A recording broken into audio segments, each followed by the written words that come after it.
More cowbell. There we go. There it is. Okay. I'll try this again. Can you hear me? I think so. Good evening, everybody. The Newton Planning Board would like to hold a public meeting on Tuesday, January 28th, 2025, beginning at 7 p.m. at the Newton Town Hall. First, I would like to salute the flag. I pledge allegiance To the flag of the United States of America and to the republic for which it stands, one nation, under God, indivisible, with liberty and justice for all.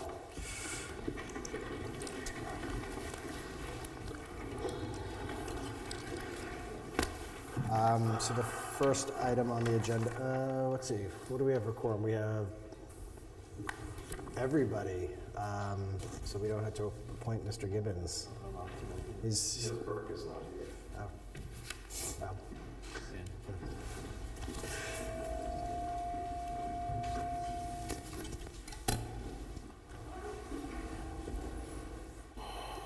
Are you? Yes, they've turned up the volume on the microphone. I don't think. How can you tell? I would say.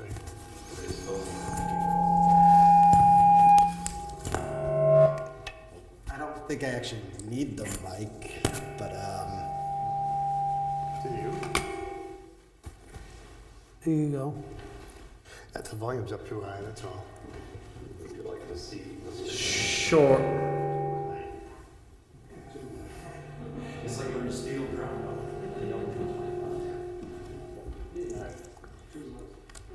okay. I think now I'm okay. Sorry about that. Sure, we can appoint Mr. Gibbons in place of Ms. Burke.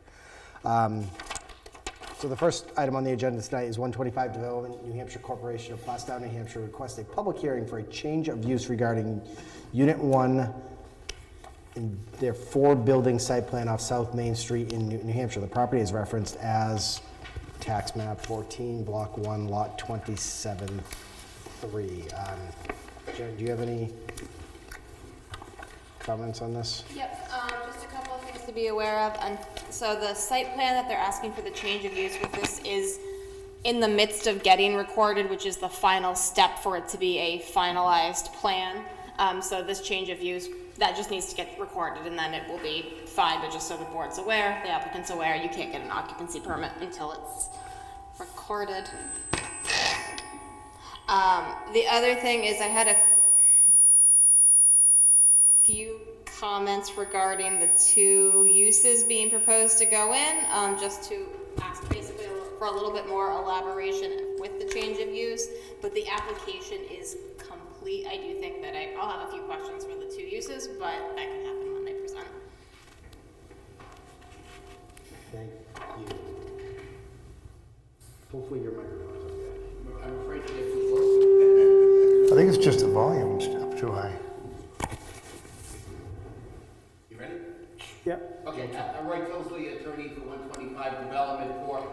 I'm here today to make your life a little bit easier because it's only one use that we're down to. We're going to withdraw the request for the sign shop, art and visual communications that lease has not come together. So we're here today simply for the cheer gym change of use permit. And with that, I'll turn it over to Barry and the rest of the team. Thank you. Thank you. So good evening, my name is Barry Geyer with Jones Beach Engineers. I just got a quick presentation for you tonight. We are seeking approval for the change of use permit for Building 1, Southern New Hampshire Industrial Park.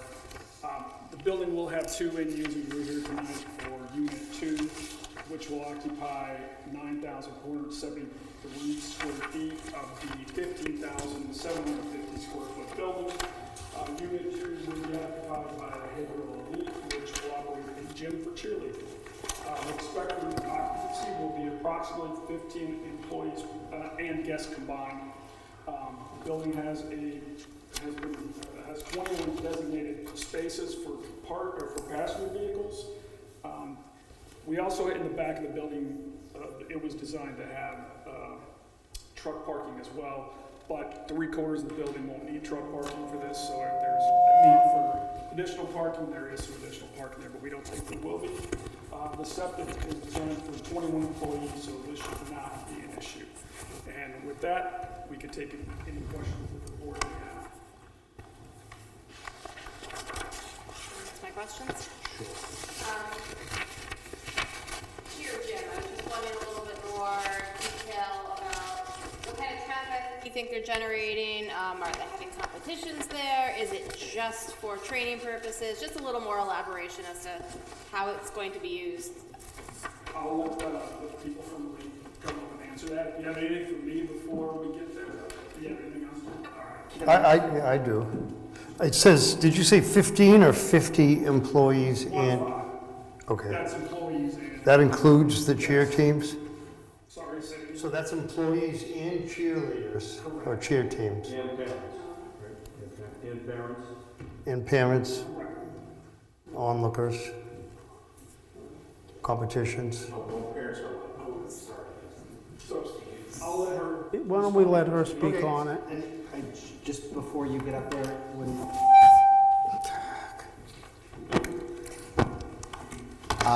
so I'm done with this. When we approved this previously, it was approved for, So one of the conditions of approval with the site plan this has is that because the businesses were not known at that time, so one of the conditions of that site plan approval was that once the businesses were known, they would need to come back in here for a change of use. So currently there really is no use, it's a generic use. This is giving you a little bit more input more insight as to who is really going to be in those buildings. That's why I have a few questions about sort of the traffic with this particular use. With some other use, you may have some other questions that may need to be fulfilled to make sure that's going to fit with the intent of the ordinance and the site plan. In this case, I'm not overly concerned, but did have those few questions. So that is why they did require a change of use. Should this be successful this evening and, I don't know, manufacturing business want to go into the cheerleading space, they'd have to come back in for a change of use, because that wouldn't be the same use. thank you. Can we just get rid of the microphones for the night? Online? So per requirements, it does have to be a public meeting. This is a publicly noticed meeting. It does not technically have to be broadcast. It's a nice thing to have, but it's not a legal requirement. I do have like an engineer type question. So what is the use category for this business? I actually didn't read my zoning book tonight, I apologize, but I'll have to determine how it fits into the zoning for the town. It's being done right now. It's assembly. Assembly 3, 4, 2? Most likely an assembly 1, but I'm not gonna, I have to take a look at the book, but it's an assembly 1. Jen could probably answer that question. Sorry, You missed it. I did miss the question. The question was, what is the use category? And the building inspector said assumably assembly, possibly assembly 1. Probably an assembly. Oh, 3, I'm sorry. So, under the zoning, your zoning district for industrial commercial is very generic, and it basically says all commercial and light industrial uses are permitted in that district. That can include, and also things that are allowed within your commercial district, it can include a retail service shop. You have certainly other uses in that district that would fit a gym space. Right, but the use category would dictate what has to be required from that point forward, as far as restrooms, parking. For that type of- building code, yes, but not for zoning purposes of the change of use. You have jurisdiction over. Okay. Tom Blackboard, builder for site development. So to answer your question, what we do is we flex build every building. They're all flex built. They're set up to do multiple units, 1 unit, 2. This building can be split into 5 down the road. All the infrastructure's in there already. We have a history of doing that in phase 1. Some buildings have 7, 8 units in them now. Some have 1. It depends what the tenants and how things, the load of what we're looking to come in. So it always changes, so that's why we come back and do this business use. We do a separate building permit normally for the buildup of the unit after we have agreed upon, having that client in the unit. So the process is always back and forth on a flex build. So we put the buildings up and then see who comes, depending, not all customers, but, majority of the work, if that answers your question. Make sense? Yes, sir. You're aware these drawings don't match Building 1, correct? Which ones is that? Also, Not specific to your drawings, Barry. The architectural drawings. they're in correct size. They don't match the current building. Oh, they don't match the current building. You mean the building that's constructed? Correct. They don't match it? No.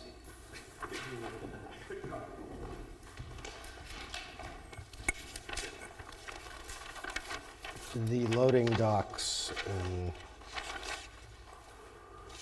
everything. So that's at the same height? Yeah, but she's not in that, yeah. It's just got a well in it, right? These are all the same, so she's from here on over. Okay, so this is consistent with what's out there. Right, it's exactly the same. Okay, Right, so the loading dock's right there. okay, Smaller door, the one's bigger. So she's this side of the firewall, that way. okay. I could be confused then, possibly confused. Thank you for the clarification.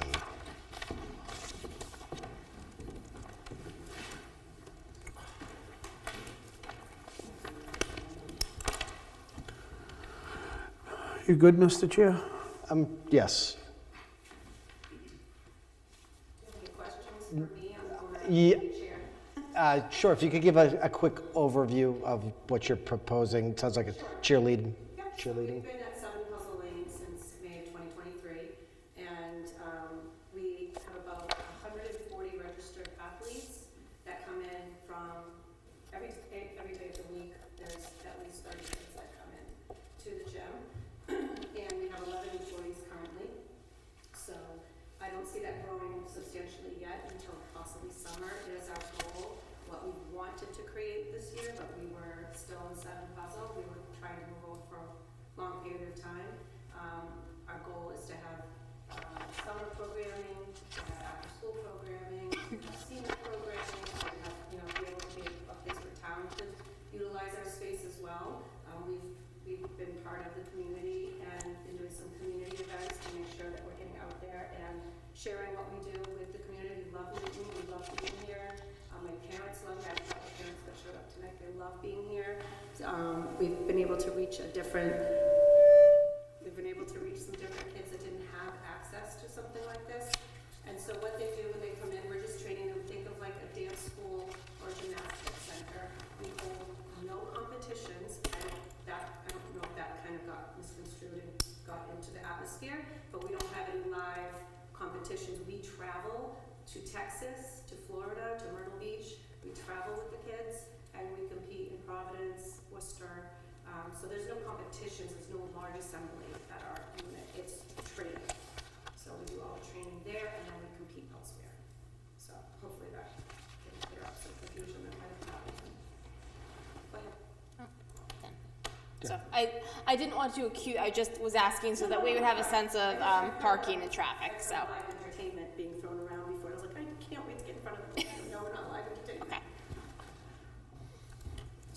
So what is the size of your average program class or The train? largest group is 21 that we have on the mat. We have 2 mats. At some points, there are 2 mats going at one time. Some teams are as small as 11, and some are as large as 21. And then we have a tunnel track where 1 or 2 athletes will be training.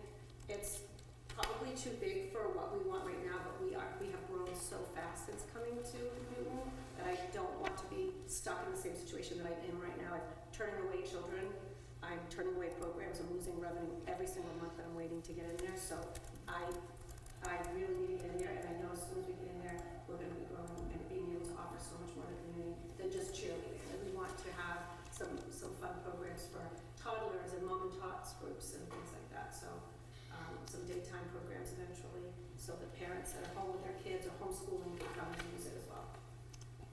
Congratulations, that's exciting. Thank you. Just for clarification, so it's about 15 employees and 21 children that are dropped off Yeah, for the class? We only have one, usually one team at a time. Sometimes there's two, but we're running it now in 7 puzzle, and it's a very small unit. We're at capacity, obviously we're there, because it's a small unit. And so, but we only have 2 floors, so it really can't get bigger than that. It's just now we're able to spread out and be able to utilize all our resources. So I just want to be clear with what you're applying for, is that you're applying for 15 employees and guests. I would recommend that the board sort of have a cap on what "and guests" means.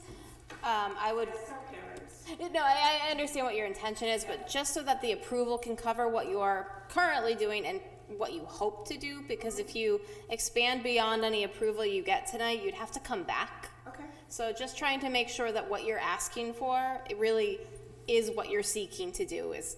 So you don't have just to trying come back. Yeah, we're just trying to make sure that that meshes to the best of the board's Like any ability. business, we plan and hope. Of course. Hopefully that will happen, and, right now, this is what we're doing right now. And like I said, it would be a blessing if we could offer something for other kids in the town to be able to have access to an area where they can come in from the cold and be able to move around that movement, like that. Even for like the local daycares and things like that, to be able to come in during the day and utilize the equipment. But that would be like 10 people.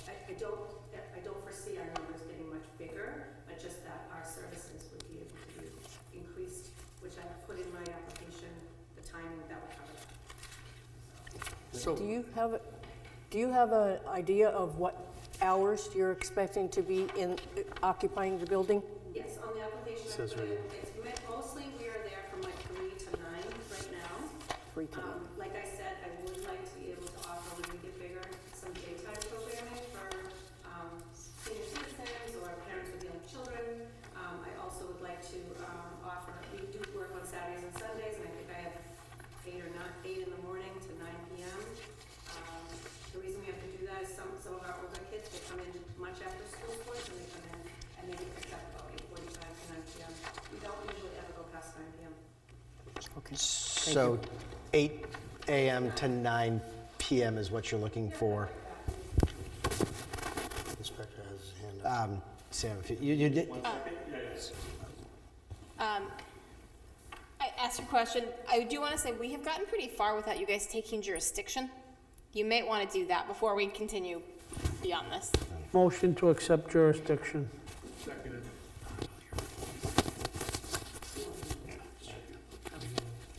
can we just?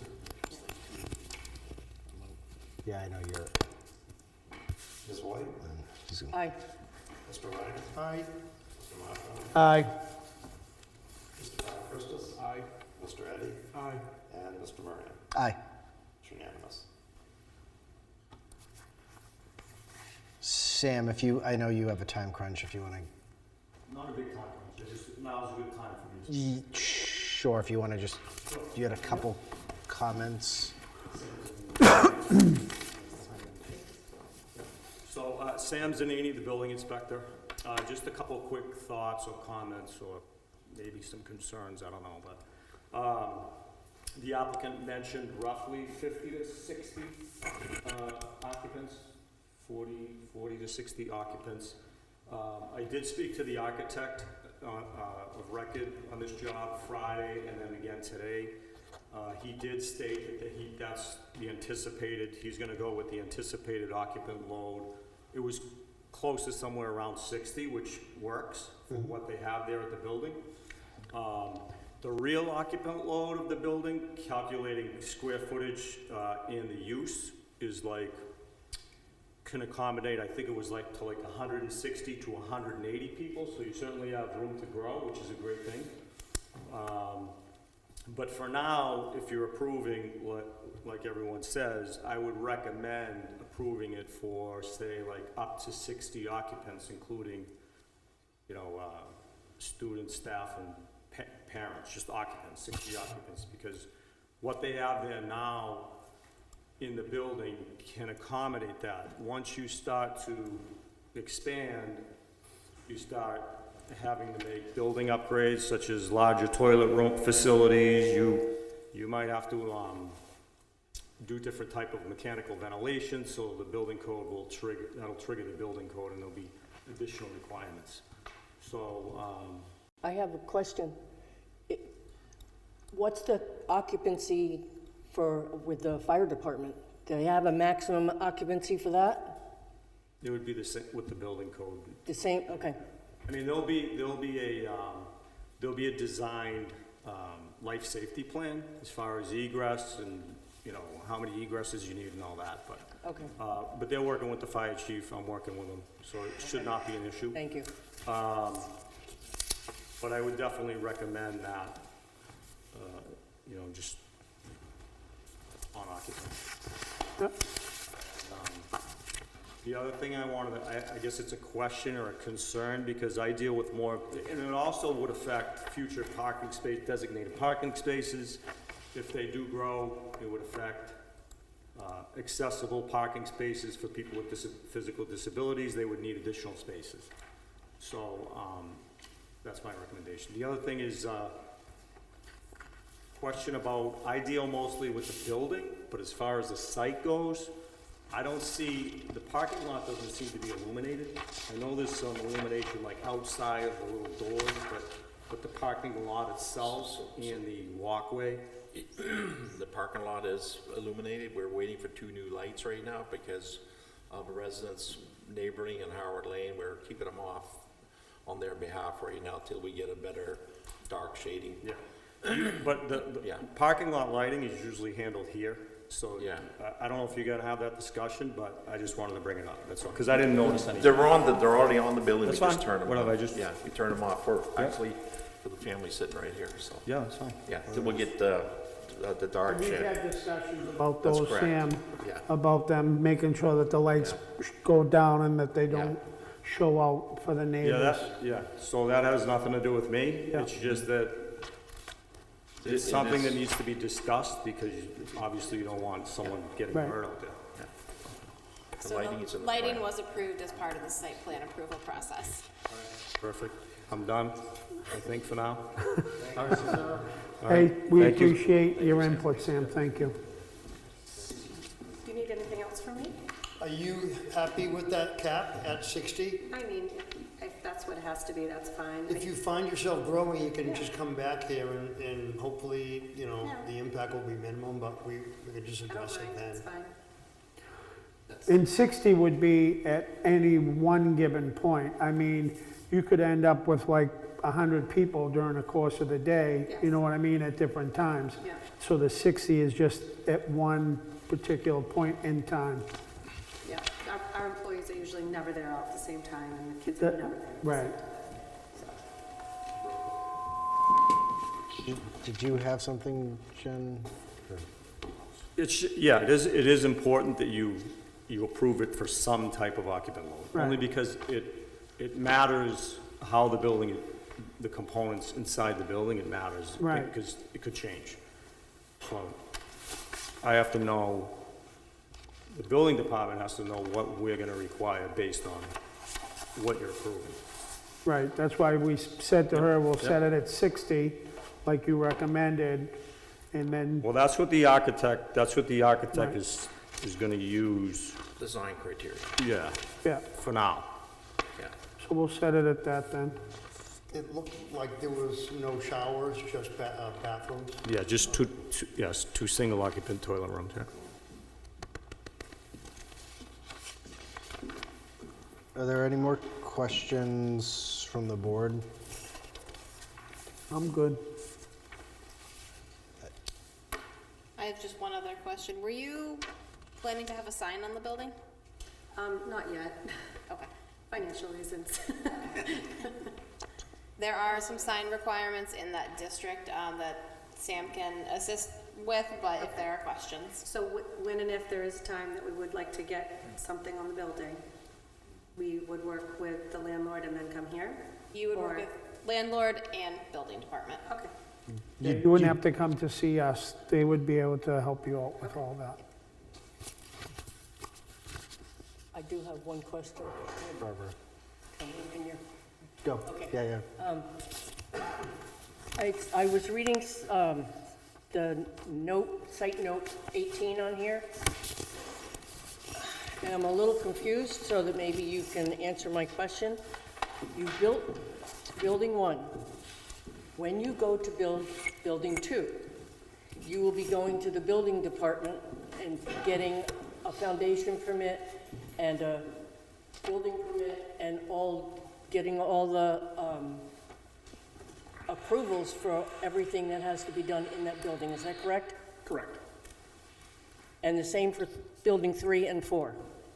Correct. Because the approval that the New Hampshire DOT gave for this building 1 and 2 to be on the driveway was not a building permit.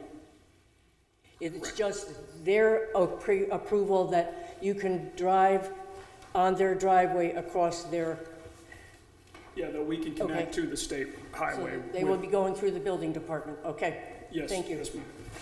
And there's already been a note, Barbara, on that, when they go to build building 3 and 4, they have to come back to us. And building 2 also. No, just Not building. building 2, Why? building 3 and 4. Building 1 and 2, we had already approved. Go ahead, But they John. still need building permits so that they can get inspections. Can I try to correct this? Yep, go ahead. The driveway permit allows building 1 and 2. That's all the driveway at this time allows building 1 and 2. This application complies with that. Building permits have not officially been given for buildings 1 and 2 at this point, So right now, there are foundation permits but they're not full building. for building 1 and 2. Okay. No, we're working towards a building permit for building 1. Yes. I have a question then. How is the New Hampshire DOT allowed to say that the applicant can build the building here without any oversight from the town? I'm just asking that question. DOT does not give permission for building buildings. They give permission for access from public highways. Right. And they have But given, that building number 1 was built because they got okayed from the DOT that they could have building 1 on their driveway. That's all I'm saying. They didn't, as far as I'm concerned, they didn't go through the proper procedures. it was an atypical process that has happened, but I think everyone is working towards rectifying it partially by being here for this. Just want to make sure that the rest of the buildings are done the right way. Thank you.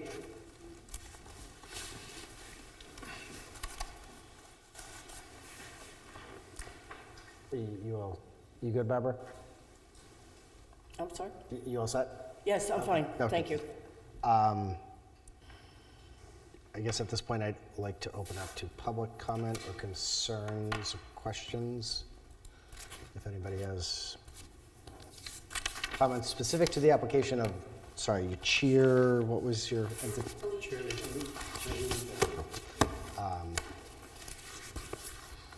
Any more discussion from the board? No. So, just for my clarification, you were interested in having operations 8 a.m. to 9 p.m. Monday through Friday, or is that Monday, 7 days a week? 7 days a week. 7 days a week. I don't sleep. And all activities are, wow. All activities are inside? All activities are inside. Perfect. It says 8 to 10 p.m. on here. Just so there's no This confusion. application, it does Okay. say 8 a.m. to 10 p.m. Yeah. That can be changed with a motion or any conditions on it. I don't know if you have a different one. I put 9, but most parents pick up they have to put the kids to bed, so they don't usually stay later than that. Now, if we had a parent team, awesome. Are you interested in that? Someday, yeah, but they'll have to go on the weekends, it's fine. 9 o'clock is the latest I can really ask anyone to stay working for me, so. The reason why I'm asking is I'm trying to prevent Coming back? coming back here if you need to go beyond that. I mean, well, let's just do it till 10, just in case, so that is covered, if that's approvable, that's great. I mean, unless somebody else on the board has a different opinion than me, That's a long I day. doubt it. or the abutters, if that's too late for the abutters as well. We're very quiet, I'll tell you. I would recommend opening up to public comment, based on this discussion and see if folks have opinions. Yeah, I mean, if there are any concerns about that from the public, feel free to mention that. And just, you have to mention your name and where you're located. Stuart Swilly, 11 Howard Lane. I think we're the main abutter to almost for all of building 1, 2, 3, and 4. But I would say anything past 9 o'clock, all those cars will be turning, and they'll be just, their lights will go right, especially in the winter.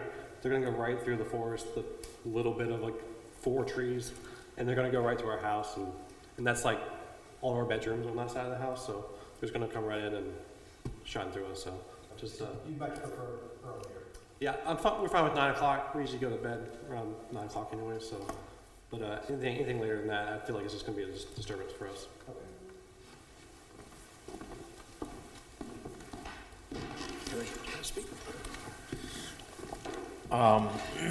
The vegetation is not complete on that side yet, between Howard Lane and Building 1. There's plantings that's gonna happen there that hasn't been done yet. So that might have us, that will help them out. And so I don't think, so we can do something to help eliminate the headlights towards them coming out of the back entry in the parking lot. That'll be good. I'm sure they'll appreciate it. Yeah. Let me just add that, my name is Margaret Sweeney, and I'm at 11 Howard Lane. When they first put the building lights on, I had to buy curtains for my windows because it was so bright inside the house. And then you talk about the plantings. The plantings, there was plenty of trees there before. They cut them all down. There's very limited trees there now. We can see everything, the building, everything, as clear as, day. And then when he plants, I'm hoping that they're beautiful big trees, evergreen trees, because I don't want to be dead before the trees grow in, So I just wanted to add that because we are most affected because this whole light industrial complex is going right around our log home. And when we bought it, a few years back, I asked the town if it was going to be developed. They said, oh no, it's always been Sergeant Wood, it would never be developed, but it has been developed severely. We moved in there was a million beautiful trees around the house, now there's nothing. So I don't mind as long as they follow the rules, follow the laws, keep everything back the 200-foot setback, because it is Mr. McDonough's property. But I want to make sure they come before the town acknowledges and does the right thing, and then if they go to the state for the other permits, that's fine. But I was surprised that the buildings were being built before, because we come to every meeting since 2000 and whatever, 12 or whatever, and it's been a constant thing. And like I said, it's Mr. McDonough's property. As long as he legally follows the procedures, I'm fine with it, okay? But I would like to see beautiful trees, not little trees, go in, because, you know what I mean? I want to make sure there's enough of a barrier, okay? Yep. Thank you. Didn't we approve something? Did you talk? Huh? Hi, my name's Megan Swilly, 11 Hard Lane. I just have a question more about soundproofing, inside the building, because I personally cheered him for about a decade, and I knew outside the building you could still hear us. It was very loud. So us being so close, we do hear everything that happens back there. So I was curious about the soundproofing and if you're going to do anything that will prevent us from hearing the constant cheerleading. Sure, I can try to answer that as much as I can.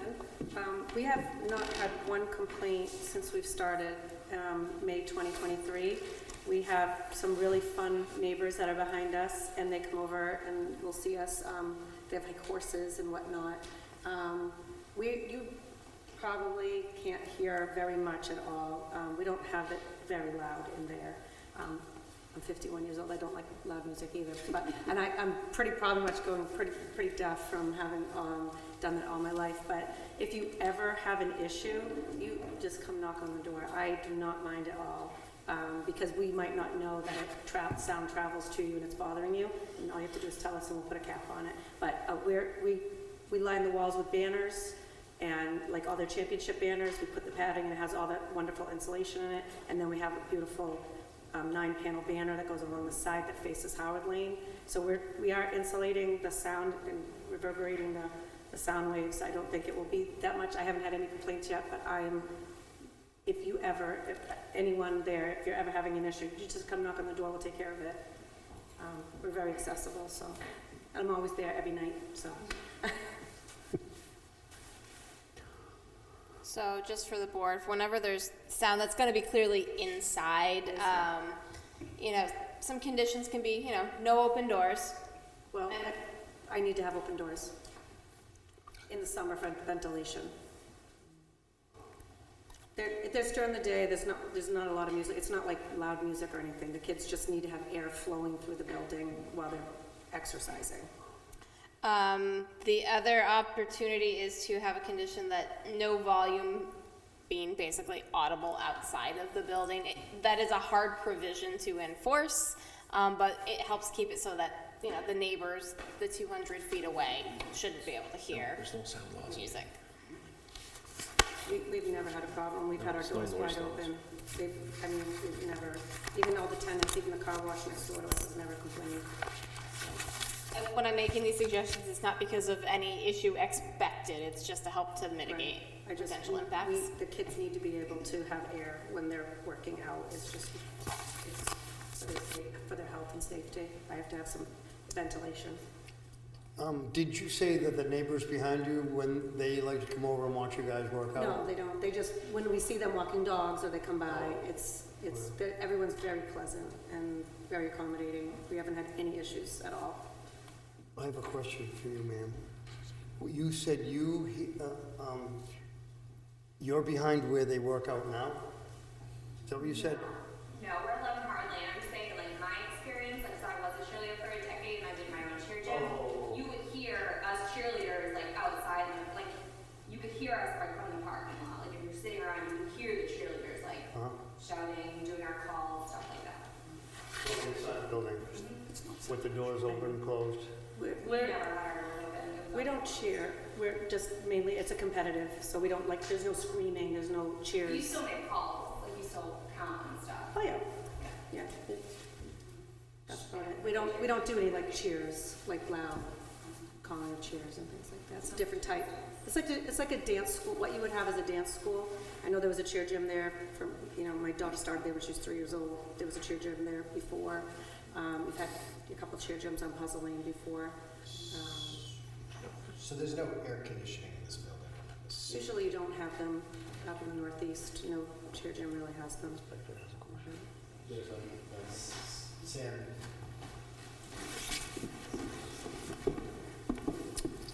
Sam Zanini, building inspector.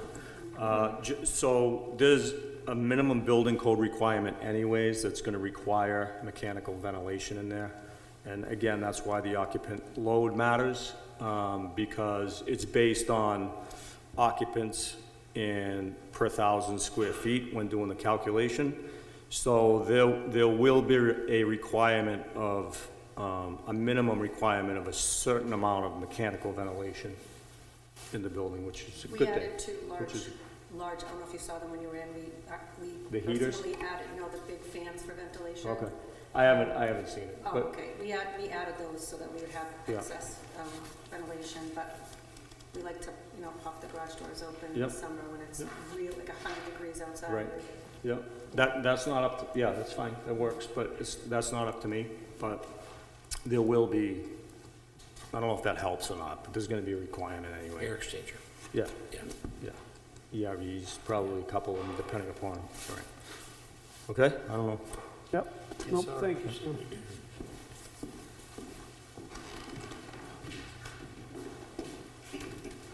How you doing?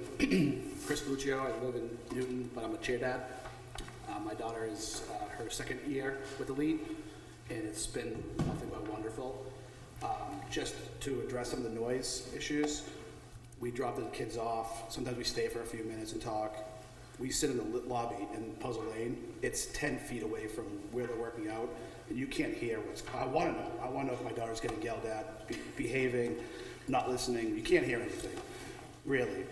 It's 2.5 minutes of music at the most for the routine. It might be 1, 3, 5, 7 a few times, but it would be a tragedy if this wasn't approved. I can promise you that. Thank you.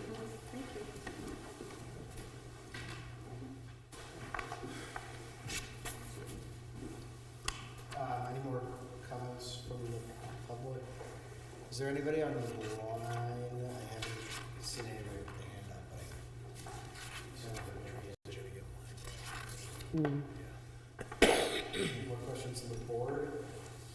There's a couple conditions that were floating around. So I'm going to make a motion to move to approve the conditional of use. Hours to be from 8 a.m. to 9 p.m., 7 days a week, up to 60 occupants. That the noise will not be loud enough to affect the quality of life for the neighbors. Can I make a suggestion on that one? Yep. That music not be audible beyond the property boundaries? Yep, add that, Jim. Well, just because that at least that would be much easier to enforce than quality of life. Okay, yep. Is that the walls? Or is it I the said property? edge of the property, Okay. so you might hear it in the parking lot. Yep. Sounds like unlikely, but Do you have another one, Mr. Chair, you wanted to add to that? We had occupancy limit, we had hours of operation, The noise, we just did. our boilerplate language. That is to have a life safety inspection. Yep. So The lighting's gonna get taken care of. the lighting has already been taken care of with your site plan approval. We have no hazardous material here expected, so that's, I mean, I think you're covered with the health and safety. You could do all necessary permits, but it's really building permit, occupancy permit. Right. any revisions to the parking stall requirements? Well, You don't have parking requirements within you don't have parking standards in your industrial, so there's no requirements for this specific use. Can we add that? Not for them, but for our regulations, sorry. Right. It's nothing to do with you guys.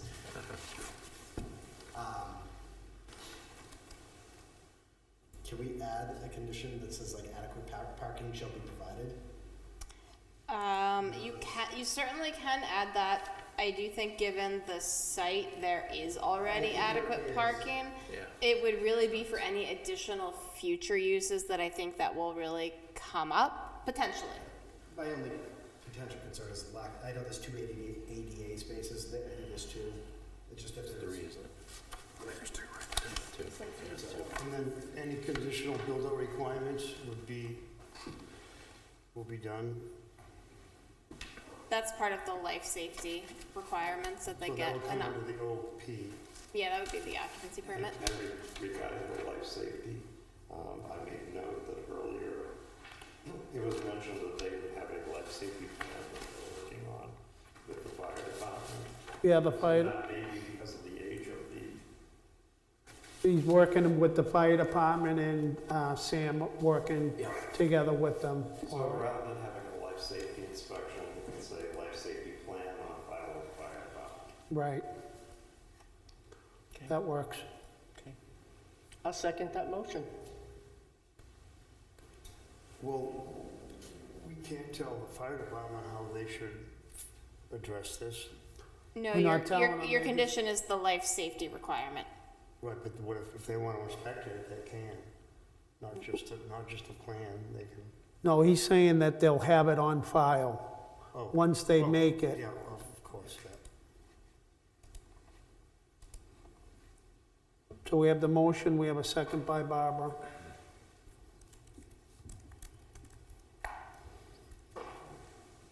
Ms. White? Aye. Mr. Aye. Mr. Bob Christmas. Aye. Mr. Eddie. Aye. And Mr. Moran. And as discussed, we're gonna work on those trees high enough. Mrs. Sweeney, right? Thank you all very The much. deer will eat them, and we'll give them spruce.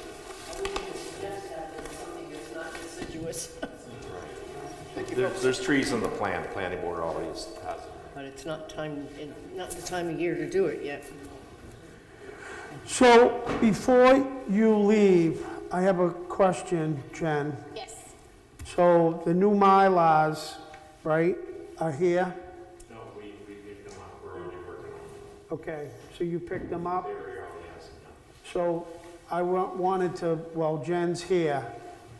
If, when they're done, can they bring them here so that they get signed? And then are they allowed to pick them back up and bring them to Plaistow to have them signed? So they certainly can be the conduit to get Plaistow to sign them. I would still recommend they come either back to Newton to ensure all of, my understanding is maybe there were some signatures, like the land surveyor, that were not, just to verify that all of that is good, but it's really up to the town. They do need to get recorded. So this is my suggestion, is that when they come here, Mr. Moran is notified immediately so that he can sign them. And upon him signing them, he's gonna take them and he's gonna leave them with the selectman, town administrator, right? So that you can pick them up yourselves, get them right over to Plaistow to quicken this up. Get them signed, and then when you return them to Robin so that we will know that they're here, and then they will get addressed and be submitted to get put into the registry. Do you, will those be done tomorrow? End of day? Potentially, so the cover sheet has to be signed, originally staying outside of the wetland scientist as well, who has, Does it go? Who did that? Warren, who's retired. But he has indicated that he would be available to sign them. So we just gotta set a time. So can I contact you when you want to sign? Yeah, I'm running by the rest of the week And, in Stroud. I would like to take it to the registry because, as the chairman knows, the registry is very, very difficult in Rockingham County, and they really do not want to record site plans anymore. All they want to record are boundaries or subdivision plans. So getting site plans recorded is kind of a thing of the past. Newton's one of the only towns, maybe the only town that I know of that does it anymore. So getting them actually recorded is almost an act of God. So it's really good to be there to go through it with the people at the registry to make sure that we have all the I's dotted correctly and the T's crossed, but just so much. Well, I was gonna suggest that too, if that's permissible. So that is fine. I will say that the Rockingham Registry of Deeds is notoriously hard to get things recorded at. I will say Newton is not in the minority for recording plans, though. There are many other communities that still require it. So then let's do that, so you can get him to sign them, bring them to Plaistow, and then you can take them right to, after you get Plaistow to sign them. And I'll contact the chairman. Give Dee a heads up over there, because she knows where to come. And that'll make it all that quicker, and then once, that way there, you'll know when they're signed, then you can let Sam know, he can then verify it, and then take care of what he needs to do. Yeah, we're almost there, so Yep, we got one thing left, that's it. okay. Thank you all very much. Thank you very much for it. Dennis, thank you for all the extra work the other night. Make sure you let me know when those trees get poured in. Don't worry about it, let me know.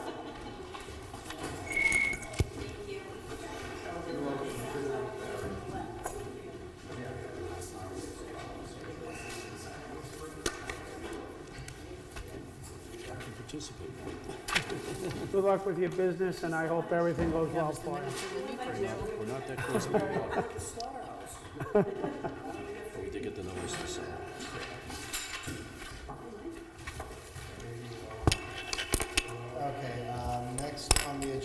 And just for clarification, I'm noticing that the footnote on our agenda says posted January 23rd, 2024. This is actually posted on January 23rd, 2025. He's talking about the minutes, Not the minutes, the agenda. agenda. So we don't get called out later. Next is acceptance of the meeting minutes from January 14th, 2025. So I'm gonna make a motion to accept. I need a second I wanted for discussion. for discussion. Yeah. I talked with Jim already. Jim realizes what I brought up, which was when we made the vote to the petition for that it was a vote to recommend and not to approve.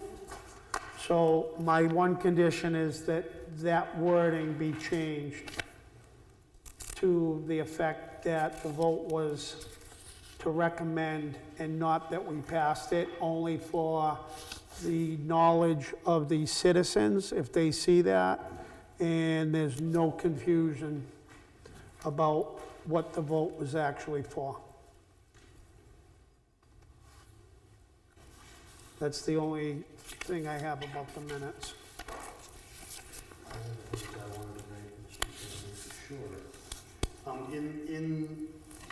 So at the last meeting, we had a discussion with the lead man and I asked him why they have a building built and they're applying for occupancy permits or change of use permits, but they haven't pulled any building permits, and he said that it was just magic. So I thought that should be in the minutes. Just that kind of. So minutes should record the actions of the board, any motions, and general discussion. You certainly, if you have something specific you want in there, it's up to the board, it can be. What? It's recorded. That doesn't serve as the true record. It really is the meeting minutes that are the true legal record. I understand it's recorded, but. What does the rest of the board feel? Am I obsessing? I understand the point of it. Just so I understand, they went ahead and did the work before having the permits? They built the whole building? The buildings, they had nothing, they had no foundation. No footings? No footings, no nothing. So the building permits have not been issued for that building because the plans have not been recorded at the Registry of Deeds.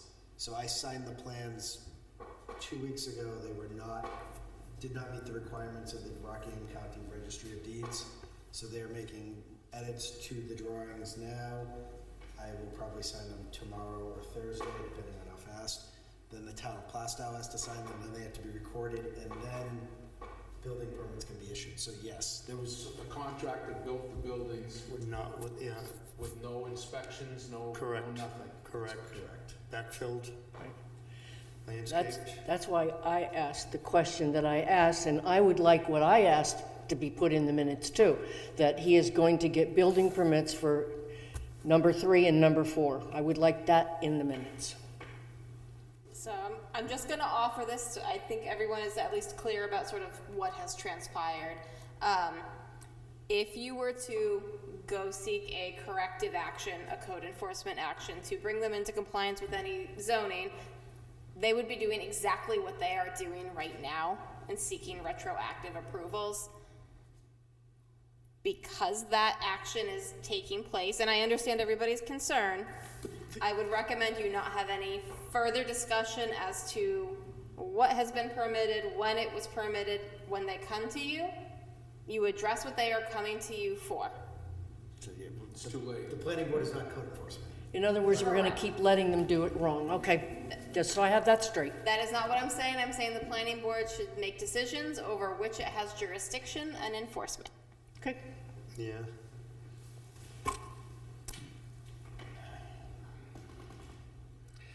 Can I ask one clarifying question? Is this just general procedural? General procedural. Cool. If, not related to, at all to what we were just talking about. Of course.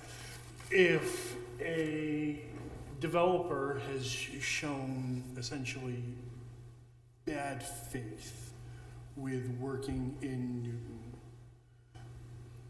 that is under no consideration for any future dealings or applications.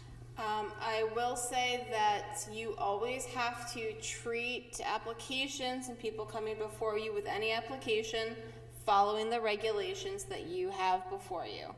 You can be, if you've had issues with the same developer always giving you bad lot lines or always forgetting to do certain things with applications, of course you're going to be aware of them dropping the ball on certain things. I do that with a lot of different developers around.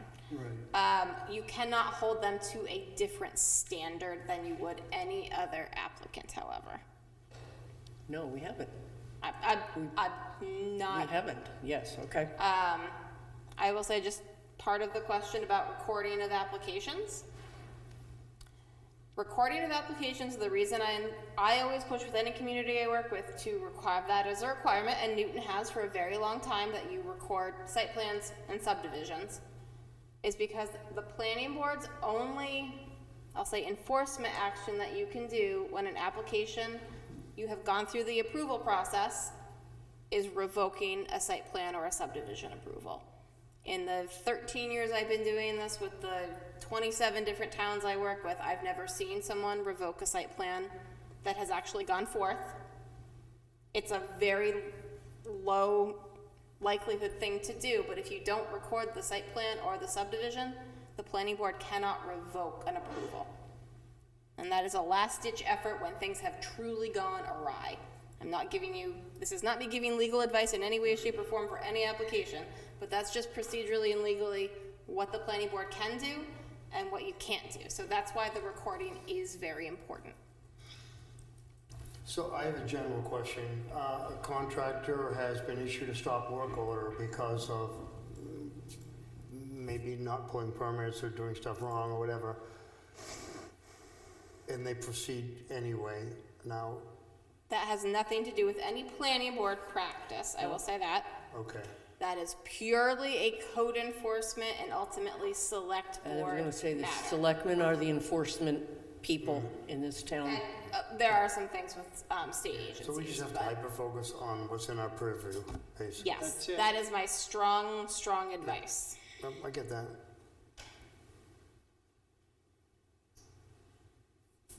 So back to the minutes. Oh, yeah. I digress. So are you good with leaving that out, or do you really want it in there?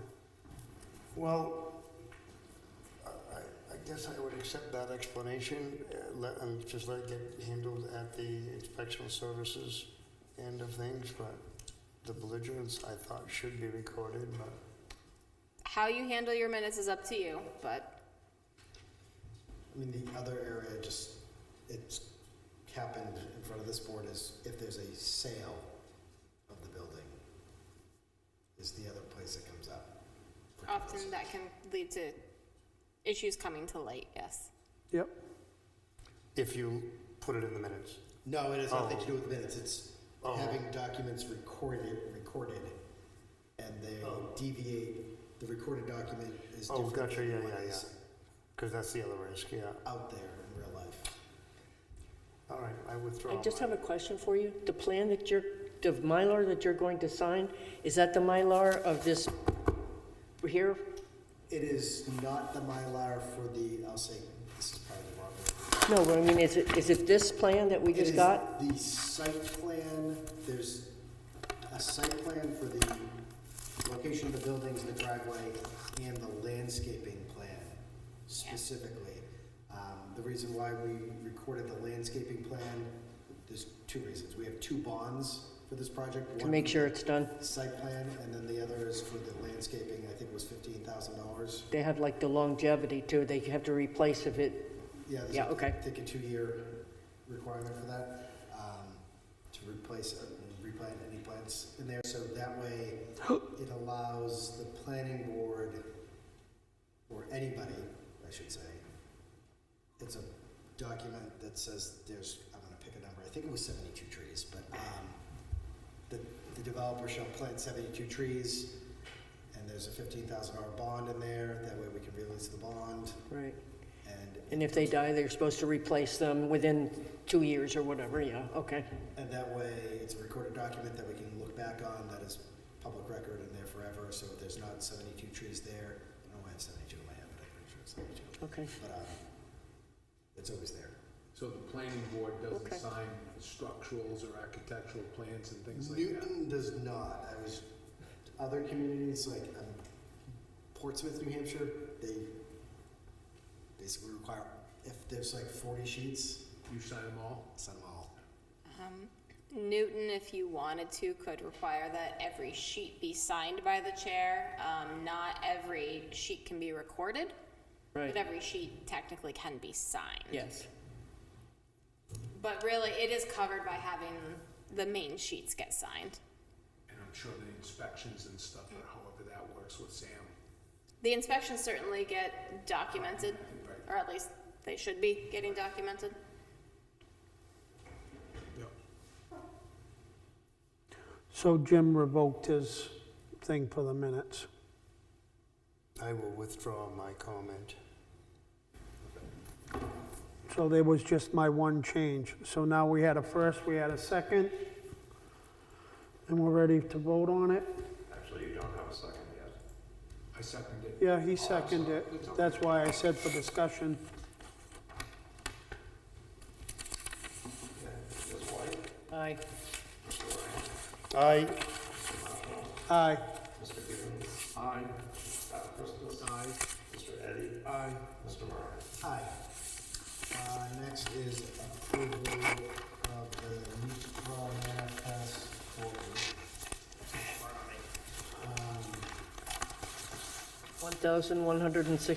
$1,169.36. thank you, Barbara. I'm just gonna double check.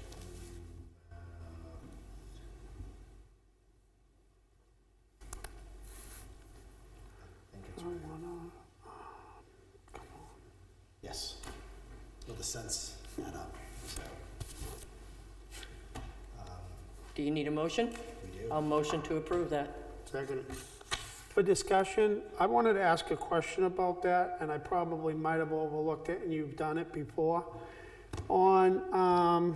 And I was just trying to pull it up. On the thing that we received, oh, here it is. Yep. You have down, for 125 development, the abutter notices and stuff, it coming out of petty cash. Does petty cash mean the NPREA accounts? Yes. Okay, I just, Petty cash for NPREA and operating. all right, well, that's what I figured, it's just because the way it says petty cash. They make the checks payable to petty cash. I cash them and put them back in there. And put them back in the NPREA account? Right. Okay. That's what I figured, it was something like that. I just wanted verification for anybody out there, you know what I mean, again, for the public. You're questioning it, I'm assuming, because it's a $424 Exactly. charge to petty cash. It's just- So if somebody was to see that, and they'd be like, what do you mean you're taking all this money out of petty cash without knowing? Things like postage, the registry, I do not have a checkbook. So I take the petty cash bag with me to the post office and pay for it. I take the petty cash bag to the registry and pay for it. And then NPREA reimburses petty cash.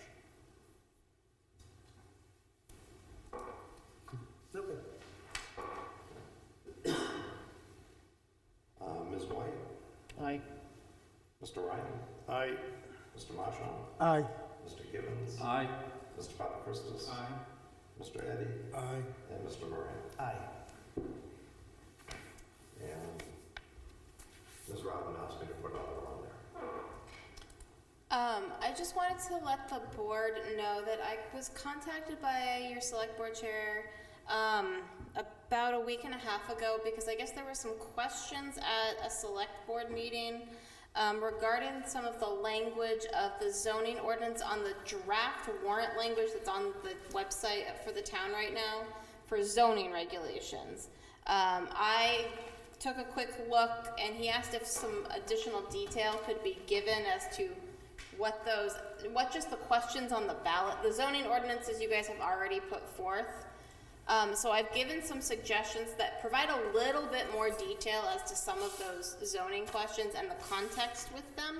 They're all short. The aquifer one, which is the biggest, is about 3 sentences. The others are just 1 or 2 sentences. Just it gives a little bit more detail for someone who doesn't use the voter's guide, which the voter's guide has that full big explanation, especially with the Aquifer Protection District language.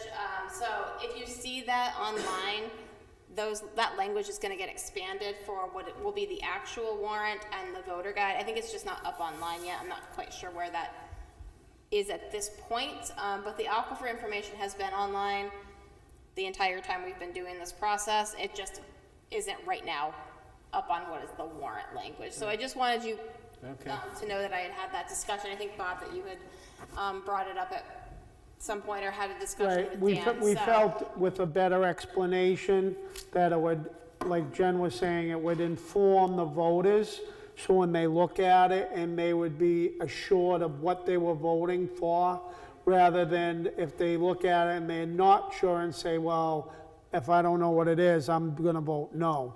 This way here, we can get them to vote and pass it. So there was at one point in time, we were allowed on the ballot to put some explanation there as to, if you vote yes, this is what's gonna happen, and if you vote no, then this is what's gonna happen. So I think it was DRA or somebody a long time ago said, well, you can't put all those notes on that, which is sort of a disservice to the voters. So if you're comfortable, I can read what I suggested for the warrant language. It'll only take a second. Yeah, go ahead. Sure. All right, so this is the one for the aquifer ordinance. Are you in favor of adopting the amendment, and I think it's likely number 2, to the zoning ordinance as proposed by the planning board as follows? To amend zoning ordinance article 28, Aquifer Watershed Protection District, by revisions to the existing language and inserting new language. The intent of the proposed revisions is to increase protection of public and private drinking water sources through expanded groundwater protections to all public water systems in Newton, providing clear justification and definitions for terms related to groundwater protection, shifting authority of certain provisions of the ordinance from the Board of Appeals to the Planning Board, adding performance measures and design requirements to reduce risk to groundwater sources, and providing clear administrative procedures. Majority ballot required, recommended by the planning board, 5 votes in favor, 0 votes against.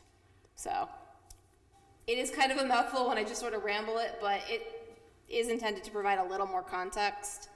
The suggestion, which I think you guys talked about with the citizens petition, is, are you in favor of adopting the amendment I think it's going to be number 4, to the zoning ordinance as proposed by a citizen's petition of 25 or more registered voters, that the town shall not allow custom slaughterhouses within the residentially zoned areas within Newton, New Hampshire town limits. And that was phrased as the citizen's petition, so it had to be very specific. The proposed amendment would add the statement, custom slaughterhouses are not allowed, to the following sections of the zoning ordinance where residential uses are allowed. Section 14, residential A zone uses. Section 16, 16, residential B zones. Section 18, residential C zones. Section 20, commercial zones. And Section 22, village district zone uses. And then majority ballot and recommended by the planning board. And the one other one, and this was regarding the removal of the line from the accessory structures definition for that the planning board is required to approve structures over 1,200 square feet. Are you in favor of the of the amendment number to the zoning ordinance as proposed by the planning board as follows. To amend zoning ordinance definitions by removing the following sentence from the definition of accessory building. Any accessory structure over 1,200 square feet will require planning board approval first. The intent of the proposed is to strike the provisions for requirement of planning board approval for accessory structures over 1,200 square feet because the provisions lacked clarity about the application type required to obtain planning board approval and did not provide criteria by which the planning board would consider approval or disapproval of such an application. This proposal does not alter when building permits are required. So it's honestly a longer explanation than the proposed change. But if you didn't know the context, it may be hard to understand why that was being proposed. So just so you guys know why you might see that, just so the public may have a better sense of what is being proposed by the planning board. So we're taking that out? Nope, okay. all of the zoning provisions that you put forth Okay. are still moving forward as we discussed, had hearings on, and as you voted to recommend Good. or not recommend, as the case may be. And they were already typed up that way because the chair has already had to send everything back to DRA to get DRA's approval, and they sent everything back. So everything's good. Good. Because I think it was, today's Tuesday, yesterday was the deadline for everything to be in and done with DRA as far as the warrant articles. The DRA stands for, Department of Revenue Administration.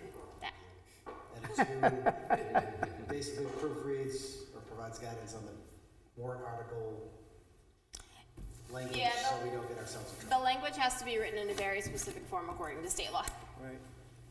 That was just for clarity. Well, I also didn't know DRA standard and so forth either, but I knew what the purpose was.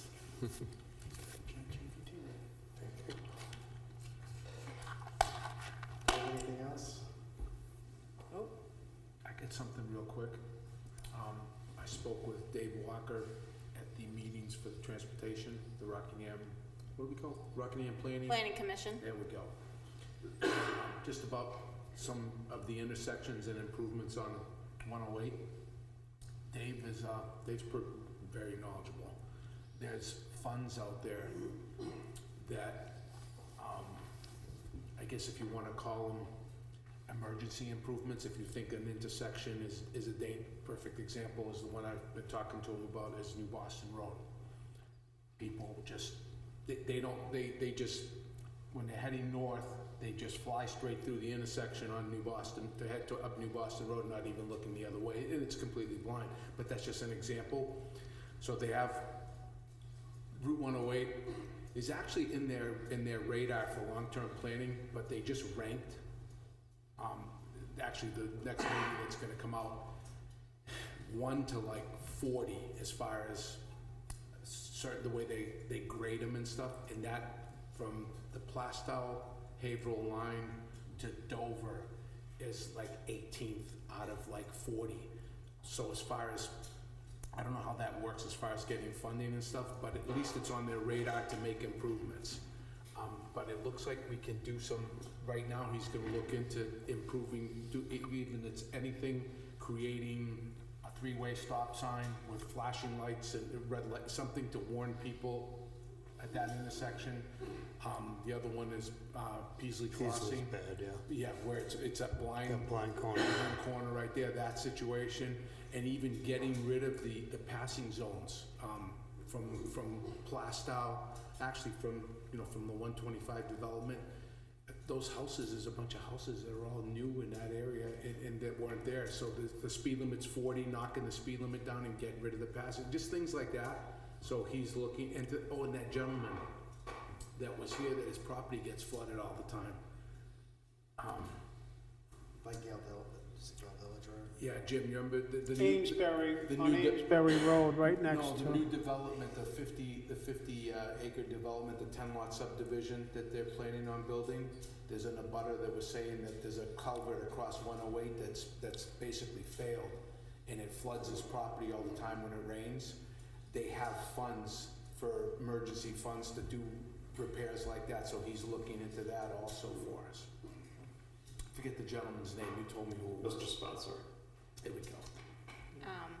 Generally, so that the list, the ranking of 40 and being 18, it does not mean it's going to happen in the next year, just to be it'll take a few years, but the road safety audits that he was talking about with those intersections, those are usually about a 12 to 18 month period. It depends on what can be done, but. At least it's on somebody's radar.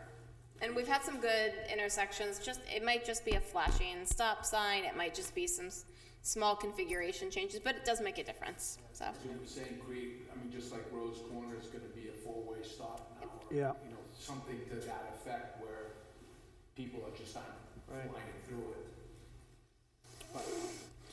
Unfortunately, getting rid of the passing zones doesn't make any difference, because they decide to pass anyway if they want to. I've had that happen a lot. I'm going the speed limit, and they're just going, well, you're not going fast enough for me. I see the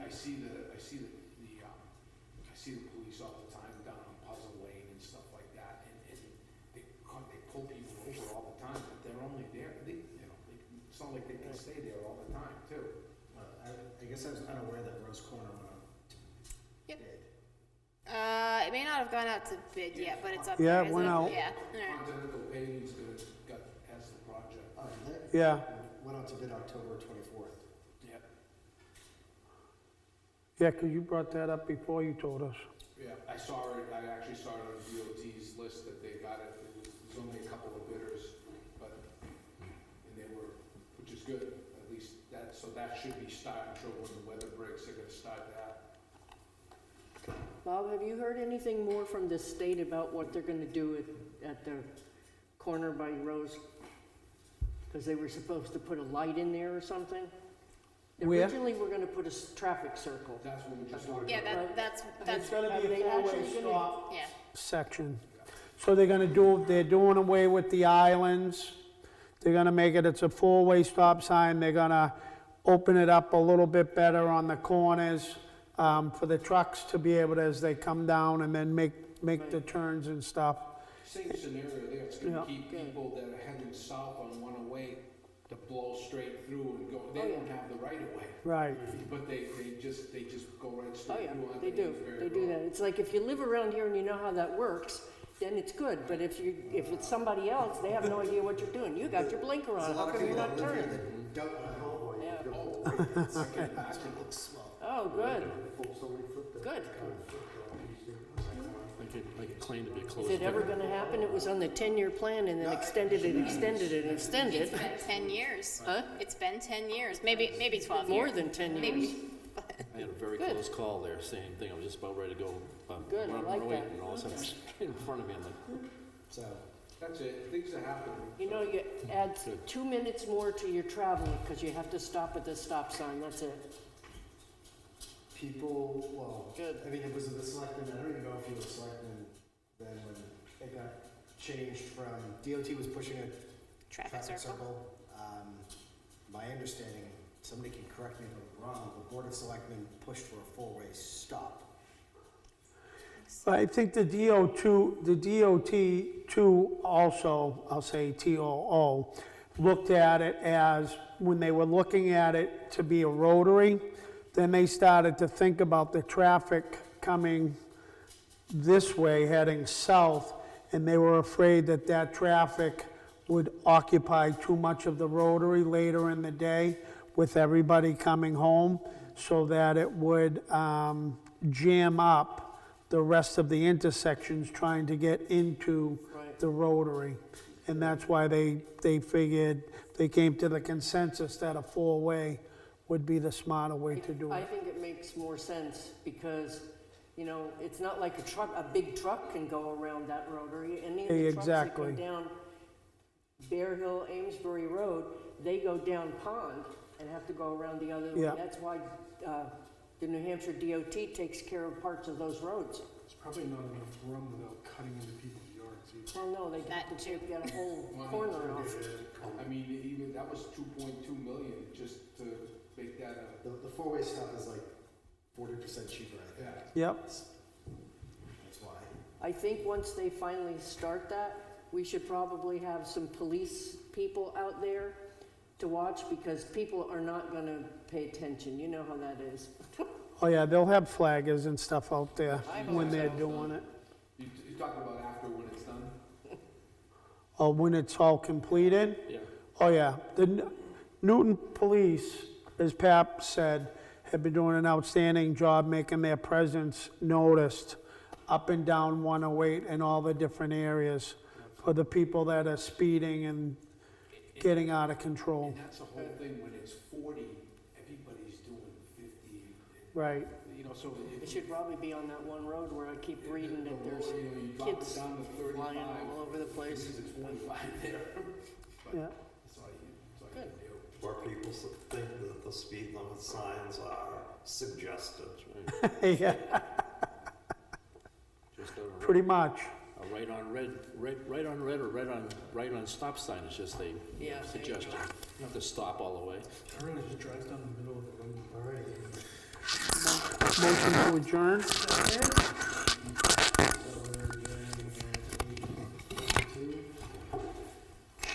Now, Dave?